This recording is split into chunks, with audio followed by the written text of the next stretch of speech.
আমরা ইসলাম মুক্ত ভারতবর্ষ করতে চাই। আমাদের আজকে ইসলাম মুক্ত ভারত আমাদের দরকার।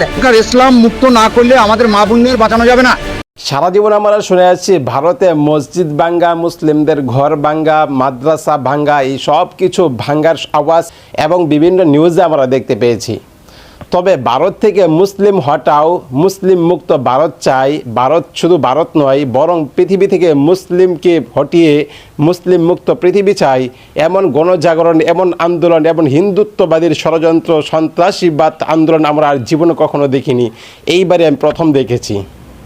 আজকের এই ভিডিওটি আপনারা শেয়ার করবেন, প্রচুর পরিমাণ শেয়ার করবেন, সারা বাংলার মুসলমানদেরকে ছড়িয়ে ছিটিয়ে দিবেন, সারা বাংলার মুসলমানকে আপনারা জাগ্রত করবেন। সবাই যেন জানতে পারে যে ভারতের মধ্যে মুসলমানদের উপর কী পরিমাণ নির্যাতন আর আক্রমণ হচ্ছে, নিপীড়ন করা হচ্ছে, তার একটি বাস্তব চিত্র তুলে ধরবো আজকের এই ভিডিওতে। প্রিয় দর্শক, আপনারা গ্যালারিতে দেখতেছেন, আপনারা এখানে তারা হিন্দুত্ববাদী কিছু সন্ত্রাসীরা তারা আন্দোলন করতেছে ভারত থেকে মুসলিম হটাও।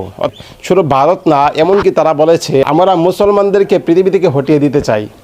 বিস্তারিত দেখুন ডেস্ক রিপোর্টে। দরকার এগুলো সব উপধর্ম, ছলধর্ম। আজকে ছলধর্ম করে আজকে ভারতবর্ষটাকে শেষ করার চেষ্টা করছে।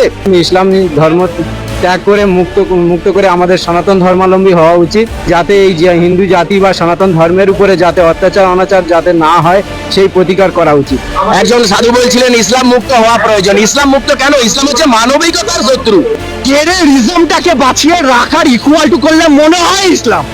মনে হয় কি এখন ছবি পরিষ্কার করে দিয়েছে ইসলামই, যে যেখানে টেররিজম, যেখানে মার্ডার, যেখানে যা কিছু XYZ সংবিধানের বিরুদ্ধে, সেটাই ইসলাম। ভারতবর্ষ কোনোদিন ইসলাম ছিল না, ইসলামের শাসনও ছিল না, কেউ ছিল না। কারণ আমরা যদি দেখি ভারত। প্রিয় দর্শক, এই ভিডিওটি প্রচুর পরিমাণ শেয়ার করবেন। আপনার ইমানি দায়িত্ব এই ভিডিওটি পুরো বাংলার মানুষদেরকে ছড়িয়ে দিবেন, পুরো বিশ্বের মানুষকে ছড়িয়ে দিবেন। বিশ্ব মুসলিম যেন জানতে পারে যে ভারতের মধ্যে মুসলমানদের উপর কী পরিমাণ নির্যাতন ও নিপীড়ন করা হচ্ছে, এবং ভারত অচিরেই তারা মুসলিম মুক্ত করবে।